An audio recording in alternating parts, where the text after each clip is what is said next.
گور خان صاحب 26ویں آئینی ترمیم منظور ہو گئی، لیکن سوال یہ لوگ اٹھا رہے ہیں کہ پچھلے 2 سال میں جب سے آپ کی پارٹی کی حکومت ختم ہوئی، تحریک انصاف کے اندر سے 2 نئی پارٹیوں نے جنم لیا اور پھر اس کے بعد آپ کی پارٹی سے ہی لوگ ٹوٹے اور انہوں نے اس 26ویں آئینی ترمیم کو سپورٹ کر دیا۔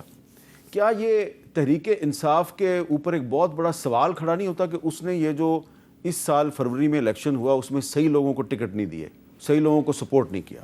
میر صاحب، پاکستان تحریک انصاف پاکستان کی واحد ایسی جماعت ہے جو کھولی سولی ورکر بیسڈ ہے، اور عام وہ بندے اس پارٹی میں ٹکٹ ہولڈر ہیں جو ہم سمجھتے ہیں کہ وہ پارٹی کے ساتھ لائل ہے اور پارٹی کے ورکر ہے اور پارٹی کے سپورٹر ہے اور پارٹی کے ڈائی ہارڈ لوگ ہیں، اور اس نظریے کے ساتھ خان صاحب کے ساتھ شامل ہے۔ تو ٹکٹ تو بڑے اچھے لوگوں کو ہم نے دیے تھے۔ اس میں صرف ایک ایشو ضرور ہے کہ دیکھیں، پہلے بھی جس طریقے سے لوگوں کو توڑا گیا، اس مرتبہ جو 3rd ڈگری فورس استعمال کیا جاتا ہے، یہاں حد اکراس کی جاتی ہے۔ یہاں یہ صرف نہیں ہے کہ آپ MNA اور اس کو کہتے تھے، جب حکومت نے جب پارلیمنٹ میں ایک کمیٹی بنی تھی، اس کمیٹی میں بیٹھنے کا ایک ہی ہمارا ریزن تھا اور ہم نے وہ ورڈ لکھا تھا کہ سب سے پہلے آپ پارلیمنٹیرین کو پروٹیکشن دیں۔ اگر اس پارلیمنٹ کی بلڈنگ میں پارلیمنٹیرین پروٹیکٹ نہیں ہے، اس کے بچے پروٹیکٹ نہیں ہے، اس کی بیوی پیرنٹس پروٹیکٹ نہیں ہے، اور وہ بھی والدین ایسے 80 سالہ والدین پروٹیکٹ نہیں ہے، تو وہ اپنا رائٹ کیسے ایکسرسائز کرے گا؟ جس طریقے سے پریشر ڈالا گیا، لوگوں کو اٹھایا گیا، گھروں میں رکھا گیا، ان کو زد و کوب کیا گیا، جس طریقے سے ان کے گھروں کو مسمار کیا گیا، جس طریقے سے لوگوں کو یہ لالچ دی گئی ہے، اس کی تو مثال نہیں ملتی پاکستان کی ہسٹری میں۔ اس لیے یہ تو ڈیموکریسی نہیں، یہ تو شیم ڈیموکریسی ہے۔ اگر آپ کوئی قانون سازی کرتے ہو، مچ لیس کہ آپ آئین میں ترمیم کرنے جا رہے ہو، آپ کے پاس اپنے نمبر پورے ہوں رادر دین کہ آپ نمبر پورے کریں۔ اور میر صاحب، پاکستان میں نہیں، پورے دنیا میں آئینی ترامیم کے پاس لوگوں کے پاس نمبر نہیں ہوتے۔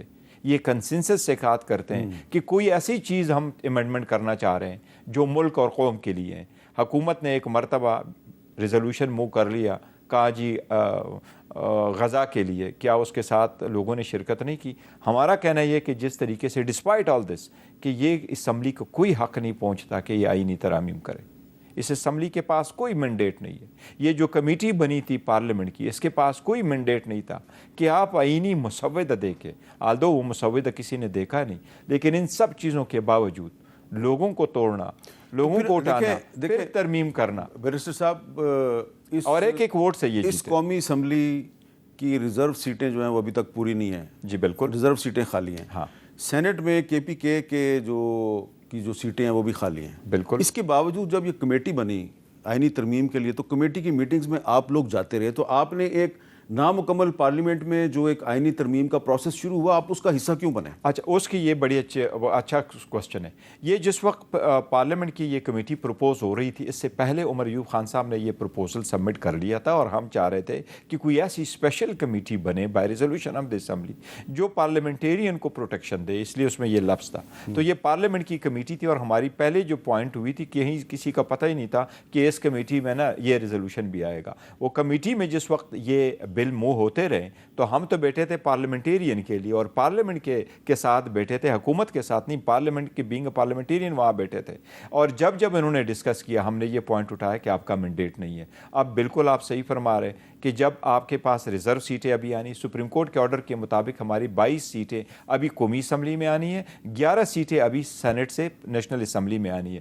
امیر صاحب، آرٹیکل 70 یہ کہہ رہا ہے کہ قانون سازی کیسی ہوگی، آرٹیکل 80 کہہ رہا ہے کہ منی بل پہ قانون سازی کیسی ہوگی، اور آرٹیکل 239 یہ کہہ رہا ہے کہ آئینی ترمیم کیسے ہوگا۔